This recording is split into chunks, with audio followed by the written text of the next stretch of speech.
ناجی فاطمی خلافت کا پروردہ سالار تھا۔ وہ مصر میں باڈی گارڈز کا کمانڈر تھا جس کی نفری 50,000 تھی اور ساری کی ساری نفری سوڈانی تھی۔ یہ فوج اس دور کے جدید ہتھیاروں سے مسلح تھی اور یہ فوج ناجی کا ہتھیار بن گئی تھی جس کے زور پر وہ بے تاج بادشاہ بنا بیٹھا تھا۔ وہ سازشوں اور مفاد پرستی کا دور تھا۔ اسلامی دنیا کی مرکزیت ختم ہو چکی تھی۔ صلیبیوں کی بھی نہایت دلکش تخریب کاریاں شروع ہو چکی تھیں۔ زرپرستی اور تعیش کا دورہ تھا۔ جس کے پاس ذرا سی بھی طاقت تھی وہ اسے اپنے اقتدار کے تحفظ کے لیے اور دولت سمیٹنے کے لیے استعمال کرتا تھا۔ سوڈانی باڈی گارڈز فوج کا کمانڈر ناجی مصر میں حکمرانوں اور دیگر سربراہوں کے لیے دہشت بنا ہوا تھا۔ خدا نے اسے سازش ساز دماغ دیا تھا۔ اسے اس دور کا بادشاہ ساز کہا جاتا تھا۔ بنانے اور بگاڑنے میں خصوصی مہارت رکھتا تھا۔ اس نے صلاح الدین ایوبی کو دیکھا تو اس کے چہرے پر بالکل اسی طرح مسکراہٹ آ گئی جس طرح کمزور سی بھیڑ کو دیکھ کر بھیڑیے کے دانت نکل آتے ہیں۔ ایوبی اس زیر خون کو نہ سمجھ سکا۔ اس کے لیے سب سے زیادہ اہم آدمی ناجی ہی تھا کیونکہ وہ 50,000 باڈی گارڈز کا کمانڈر اور صلاح الدین کو اس فوج کی ضرورت تھی۔ صلاح الدین ایوبی سے کہا گیا کہ حضور بڑی لمبی مسافت سے تشریف لائے ہیں، پہلے آرام کر لیں۔ تو اس نے کہا، میرے سر پر جو دستار رکھ دی گئی ہے میں اس کے اہل نہ تھا۔ اس دستار نے میرا آرام اور میری نیند ختم کر دی ہے۔ کیا آپ حضرات مجھے اس چھت کے نیچے نہیں لے چلیں گے جہاں میرے فرائض میرا انتظار کر رہے ہیں؟ کیا حضور کام سے پہلے طعام پسند نہیں فرمائیں گے؟ ان کے نائب نے پوچھا۔ صلاح الدین ایوبی نے کچھ سوچا اور ان کے ساتھ چل پڑے۔ لمبے تڑنگے قوی ہیکل باڈی گارڈز اس عمارت کے سامنے 2 رویا کھڑے تھے جن میں کھانے کا انتظام کیا گیا تھا۔ ایوبی نے ان گارڈز کے قدبوت اور ہتھیار دیکھے تو ان کے چہرے پر رونق آ گئی، مگر یہ رونق دروازے میں قدم رکھتے ہی غائب ہو گئی۔ وہاں 4 نوجوان لڑکیاں جن کے جسموں میں زہد شکن لچک اور شانوں پہ بکھرے ہوئے ریشمی بالوں میں قدرت کا حسن سمایا ہوا تھا، ہاتھوں میں پھولوں کی پتیوں سے بھری ہوئی خوشنما ٹوکریاں اٹھائے کھڑی تھی۔ انہوں نے صلاح الدین ایوبی کے راستے میں پتیاں بکھیرنی شروع کر دی اور اس کے سامنے دف کی تال پر طاؤس و رباب اور شہنائیوں کا مسحور کن نغمہ ابھرا۔ ایوبی نے راستے میں پھولوں کی پتیاں دیکھ کر قدم پیچھے کر لیا۔ ناجی اور اس کا نائب ان کے دائیں بائیں تھے۔ وہ دونوں جھک گئے اور انہیں آگے چلنے کی دعوت دی۔ یہ وہ انداز تھا جسے مغل بادشاہوں نے ہندوستان میں رائج کیا تھا۔ صلاح الدین ایوبی پھولوں کی پتیاں مسلنے نہیں آیا۔ ایوبی نے ایسی مسکراہٹ سے کہا جو ان لوگوں نے پہلے کم ہی کبھی کسی کے ہونٹوں پہ دیکھی تھی۔ ہم حضور کے راستے میں آسمان سے تارے بھی نوچ کے بچھا سکتے ہیں۔ ناجی نے کہا، اگر میری راہ میں کچھ بچھانا چاہتے ہو تو وہ ایک ہی چیز ہے جو میرے دل کو بھاتی ہے۔ صلاح الدین ایوبی نے کہا، آپ حکم دیں۔ نائب نے کہا، وہ کون سی چیز ہے جو حضور کے دل کو بھاتی ہے؟ صلیبیوں کی لاشیں۔ صلاح الدین ایوبی نے مسکرا کر کہا، مگر فوراً ہی ان کی مسکراہٹ غائب ہو گئی۔ ان کی آنکھوں سے شعلے نکلنے لگے۔ انہوں نے دھیمی آواز میں جس میں قہر اور عتاب چھپا ہوا تھا کہا، مسلمان کی زندگی پھولوں کی سیج نہیں۔ جانتے نہیں ہو صلیبی سلطنت اسلامیہ کو چوہوں کی طرح کھا رہے ہیں، اور جانتے ہو کہ وہ کیوں کامیاب ہو رہے ہیں؟ صرف اس لیے کہ ہم نے پھولوں کی پتیوں پر چلنا شروع کر دیا ہے۔ ہم نے اپنی بچیوں کو ننگا کر کے ان کی عصمتیں رون ڈالی ہیں۔ میری نظریں فلسطین پر لگی ہوئی ہیں۔ تم میری راہ میں پھول بچھا کر مصر سے بھی اسلام کا پرچم اتروا دینا چاہتے ہو؟ انہوں نے سب کو ایک نظر دیکھا اور دبدبے سے کہا، اٹھا لو یہ پھول میرے راستے سے۔ میں نے ان پہ قدم رکھا تو میری روح کانٹوں سے چلنی ہو جائے گی۔ ہٹا دو لڑکیوں کو میرے راستے سے، کہیں ایسا نہ ہو کہ میری تلوار ان کے اتنے دلکش سنہرے بالوں میں الجھ کر بیکار ہو جائے۔ حضور کی جاؤ حشمت، مجھے حضور نہ کہو۔ صلاح الدین ایوبی نے بولنے والے کو یوں ٹوک دیا جیسے تلوار سے کسی کافر کی گردن کاٹ دی ہو۔ انہوں نے کہا، حضور وہ تھے جن کا تم کلمہ پڑھتے ہو اور جن کا میں غلام بے دام ہوں۔ میری جان فدا ہو اس حضور صلی اللہ علیہ وآلہ وسلم پر کہ جن کے مقدس پیغام کو میں نے سینے پر کندہ کر رکھا ہے۔ میں یہی پیغام لے کے مصر آیا ہوں۔ صلیبی مجھ سے یہ پیغام چھین کر بحرۂ روم میں ڈبو دینا چاہتے ہیں، شراب میں غرق کر دینا چاہتے ہیں۔ میں بادشاہ بن کے نہیں آیا۔ لڑکیاں کسی کے اشارے پر پھول کی پتیاں سمیٹ کر وہاں سے ہٹ گئی تھیں۔ صلاح الدین ایوبی تیزی سے دروازے کے اندر چلے گئے۔ ایک وسیع کمرہ تھا، اس میں ایک لمبی میز رکھی تھی جس پر رنگا رنگ پھول بکھرے ہوئے تھے اور ان کے درمیان روسٹ کیے ہوئے بکروں کے بڑے بڑے ٹکڑے، سالم مرغے اور جانے کیسے کیسے کھانے سجے ہوئے تھے۔ صلاح الدین ایوبی رک گئے اور اپنے نائب سے پوچھا، کیا مصر کا ہر ایک باشندہ اسی قسم کا کھانا کھاتا ہے؟ نہیں حضور، نائب نے جواب دیا، غریب لوگ تو ایسے کھانے کے خواب بھی نہیں دیکھ سکتے۔ तुम सब किस कौम के फर्द हो? सलाहुद्दीन अय्यूबी ने पूछा। क्या उन लोगों की कौम अलग है जो ऐसे खानों के ख्वाब भी नहीं देख सकते? किसी तरफ से कोई जवाब न पाकर उन्होंने कहा, इस जगह जिस कदर मुलाजिम है और जहां जितने सिपाही ड्यूटी पर हैं, उन सबको अंदर बुलाओ, ये खाना उन्हें खिला दो।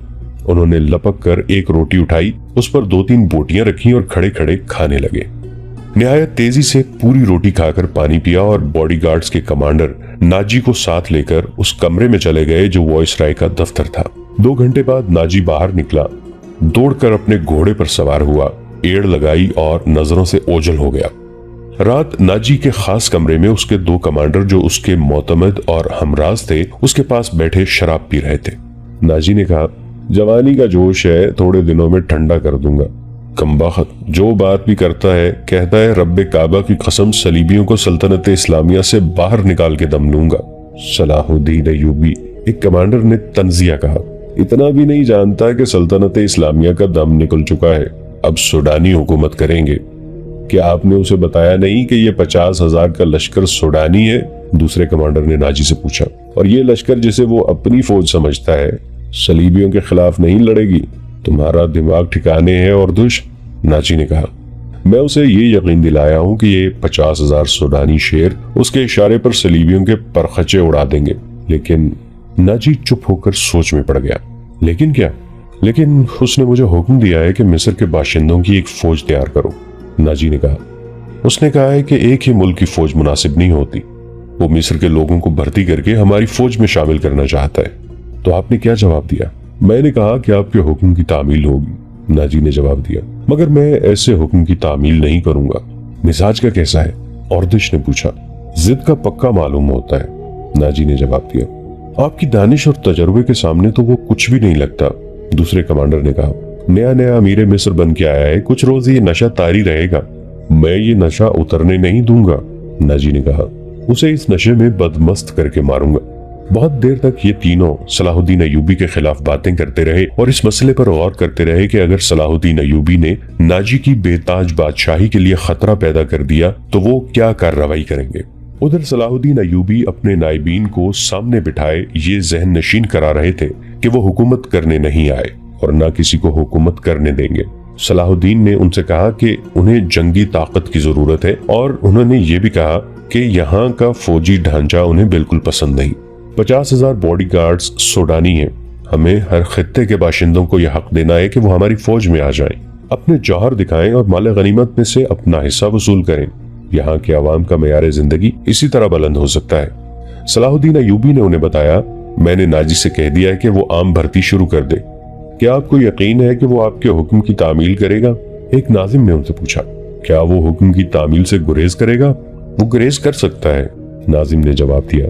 फौजी उमूर उसी का सपोर्ट है, वो किसी से हुक्म नहीं लिया करता, अपनी मनवाया करता है। सलाहुद्दीन अय्यूबी खामोश रहे जैसे उन पर कुछ असर ही ना हुआ हो।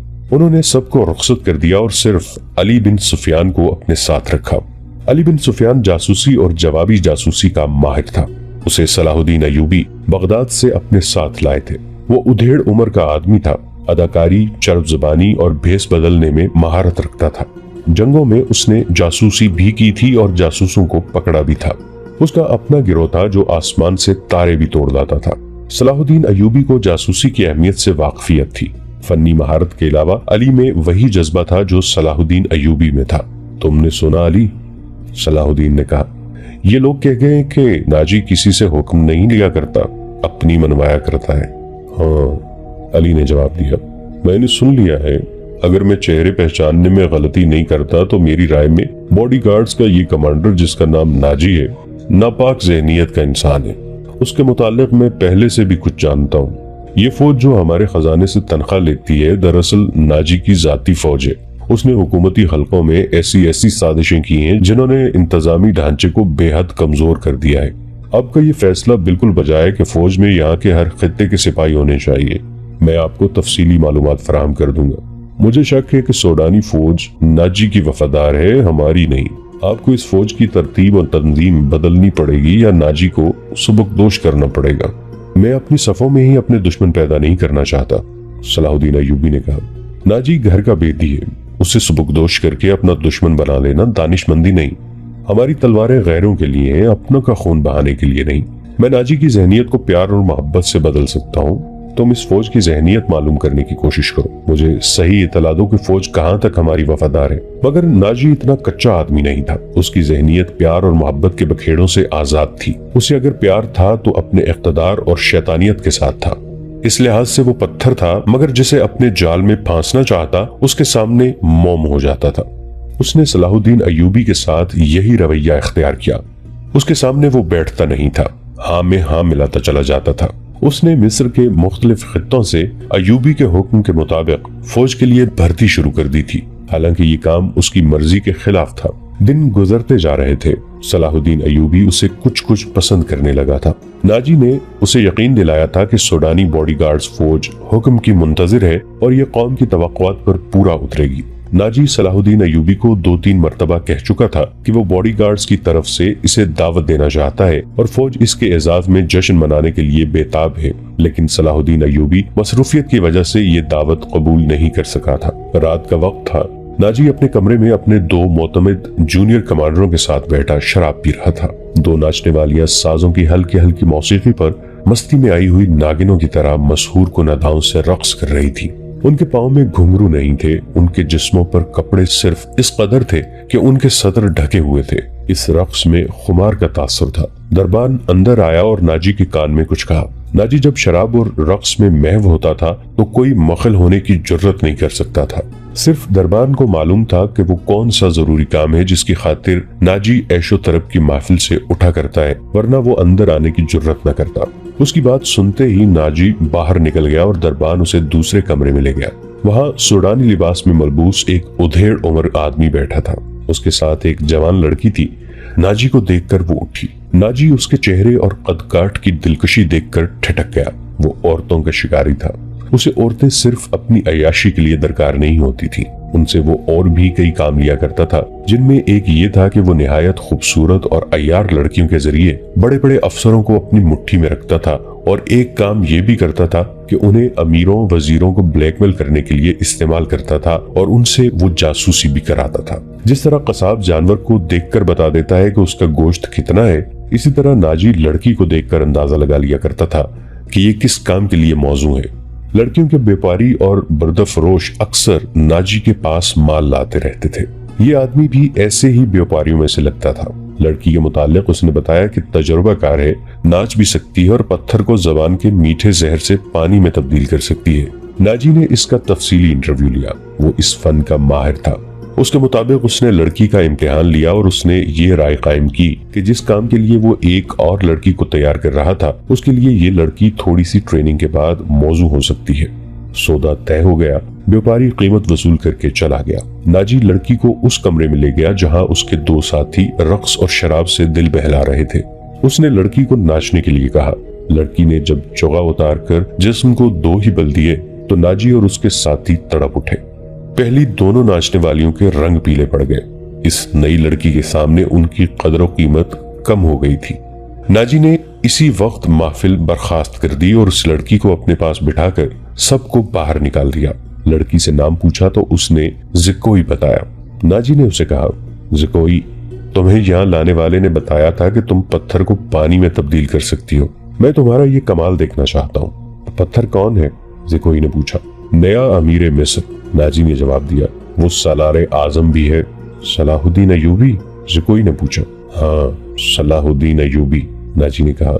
अगर तुम इसे पानी में तब्दील कर दो तो उसके वजन जितना सोना तुम्हारे कदमों में रख दूंगा।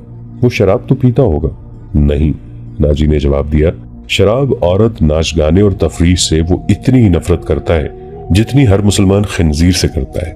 मैंने सुना था आपके पास लड़कियों का ऐसा तिलिस्म है जो नील की रवानी को रोक लेता है। ज़िकोई ने कहा। क्या वो तिलिस्म बेकार हो गया है? मैंने अभी आजमाया नहीं, नाजी ने कहा।